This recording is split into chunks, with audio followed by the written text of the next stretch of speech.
International institute of lifestyle की ओर से अपने आप को स्वस्थ और ख़ुद को फिट रखने के लिए एक प्रोग्राम का आयोजन किया गया, जिसमें डॉक्टर सुरेश अग्रवाल, मशहूर गायिका जनता सरकार के अलावा कई बड़ी हस्तियां मौजूद थीं।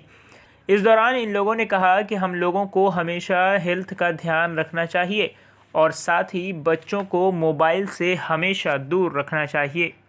यहाँ पर करवा रहे हैं वो फिजिकल एक्सरसाइज, मेंटल एक्सरसाइज, उसके साथ साथ कुछ स्पिरिचुअल एक्सरसाइजेज हैं। तो इन सब का इफ़ेक्ट हमारे सिर्फ माने मेंटल लेवल पर ही नहीं होता है, बल्कि फ़िज़िकल लेवल पर भी होता है। ऐसा कई रिसर्च किया गया है यूएसए और डिफरेंट कंट्रीज़ में, जहाँ देखा गया है कि ये फिजिकल एक्सरसाइज और मेंटल एक्सरसाइज या ब्रीदिंग एक्सरसाइज या प्रेयर, पावर ऑफ प्रेयर, इन सब के माध्यम से हमारे शरीर के भी कितने भी तरह के रोग होते हैं, जैसे डायबिटीज़ में भी इसका असर पाया गया है, हाई ब्लड प्रेशर में पाया गया है, कोलेस्ट्रॉल लेवल कम हो जाता है। इस तरह से कई जो लाइफस्टाइल प्रॉब्लम्स हैं हमारे आजकल जो देखी जा रही हैं, यहाँ तक कि डिप्रेशन या मेंटल एंजाइटी या स्ट्रेस, इन सब चीज़ों पर भी इसका काफ़ी असर होता है। तो हर एक आदमी को कम से कम 20 मिनट फिजिकल एक्सरसाइज और 10 मिनट कम से कम मेंटल एक्सरसाइज डेली करना चाहिए, ताकि इन सब रोगों से उनको छुटकारा मिल सके। बहुत अच्छा आपने क्वेश्चन किया है। हमारे शरीर और मन को इफ़ेक्ट करने के लिए, जैसा हम लोग कहते हैं कि जैसा अन्न वैसा मन, और जैसा मन होगा वैसा तन होगा, और जैसा तन और मन होगा वैसा हमारा जीवन होगा। तो अन्न का हमारे जीवन से डायरेक्ट कनेक्शन है।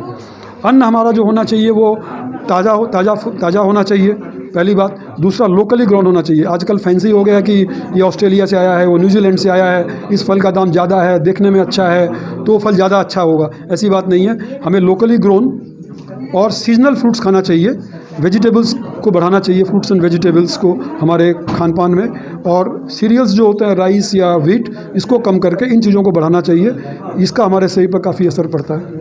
यस, मोबाइल का जहाँ तक सवाल है, ये एक हमारे शरीर में एक डोपामिन बोल के हार्मोन होता है। जब भी ये मोबाइल यूज़ करते हैं तो हमको एक सेटिस्फेक्शन मिलता है। हमने देखा किसी का फ़ोटो लाइक मारा, हमारा लाइक कितना हुआ, या हम एक फ़ोटो डाल दिए उसमें कितने लाइक्स हुए, तो ये इंस्टेंट डोपामिन एक सिक्रेशन होता है हमारे शरीर में, जो इसको बोलते हैं हैप्पी हार्मोन।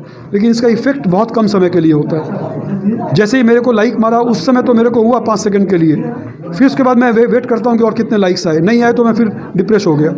तो ये अल्टीमेट एक चक्कर है, व्हील है, एक साइकिल के अंदर हम लोग पड़ जाते हैं। तो मोबाइल का जितना कम से कम उपयोग करें। अब मोबाइल का उपयोग कम करने के लिए हमें अपने मन को कहीं और लगाना पड़ेगा, कोई ऐसी चीज़ में लगाना पड़ेगा जिससे हमको डोपामिन का सिक्रेशन वहाँ से भी मिले। जो डोपामिन मेरे को यहाँ से मिल रहा था, वो डोपामिन कहीं और से मिले। उसके लिए सबसे अच्छा उपाय है फिजिकल एक्टिविटी। फिजिकल एक्टिविटी, लोगों से बात करना, अपनी चीज़ों को शेयर करना, और उसमें पेरेंट्स का भी बहुत बड़ा रोल है। पेरेंट्स को टाइम देना चाहिए अपने बच्चों को, उनसे बात करना चाहिए, उनके संग में खेलना चाहिए।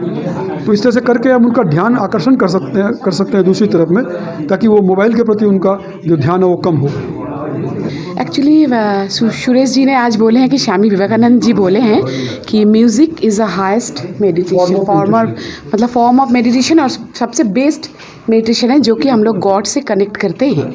तो मेरे को एज ए सिंगर बहुत अच्छा लगा कि भगवान ने हमको ये चीज़ दी है कि मैं गाने का कोशिश करती रहती हूँ। ये भी एक मेडिटेशन है जो कि मैं सुबह रियाज करती हूँ, या स्टेज में गाना गाती हूँ, या फिर सुरेश जी का ये जो इतना बड़ा international institute of lifestyle management है, वहाँ पर आज मैं इन्वाइट हुई हूँ, सभी म्यूज़िक के वजह से, नादों के वजह से, सिंगिंग के वजह से।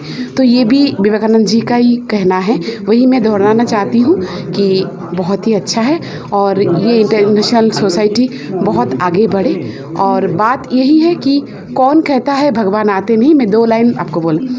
कौन कहता है भगवान आते नहीं, कौन कहता है भगवान आते नहीं, तुम मीरा के जैसे बुलाते नहीं, तुम मीरा के जैसे बुलाते नहीं। तो मेडिटेशन আমরা যদি স্বামী বিবেকানন্দের মতো করতে পারতাম, তাহলে আমরা আজকে একজন স্বামী বিবেকানন্দ হয়ে যাব। কোনোদিনই আমরা পারবো না, কিন্তু ওই যে কোনো ফলের আশা না করে চেষ্টা করতে পারি, স্বামী বিবেকানন্দের জন্য আমরা মেডিটেশন করতে পারি। তো আমি এই অর্গানাইজেশনকে স্যালুট জানাচ্ছি, और ऑब्वियसली न्यूज़ टैग को मेरे तरफ से बहुत बहुत बधाई, और डॉक्टर सुरेश अग्रवाल को मेरे तरफ से बहुत बहुत शुभकामनाएं और नमस्कार। परवेज भाई का बहुत बहुत धन्यवाद। मैंने पहले भी देखा है हमारे प्रोग्राम को आकर के जिस तरह से कवर करते हैं, जिस तरह से हमारे जो संदेश, जो मैसेजेस हैं, उस मैसेजेस को जन जन तक पहुंचाते हैं इनके चैनल के माध्यम से। मैं इनका बहुत आभारी हूं। और ये कार्य ये निस्वार्थ भाव से किए जा रहे हैं, ये बहुत बड़ी बात है। आज के ज़माने में कोई निस्वार्थ भाव से इस तरह से कार्य में जुटना, काम को आगे बढ़ाना, किसी मैसेज को जन जन तक पहुँचाने का जो काम कर रहे हैं परिवेश भाई, बहुत बहुत बधाई के पात्र हैं। भगवान इनको लंबी आयु दे। God bless him.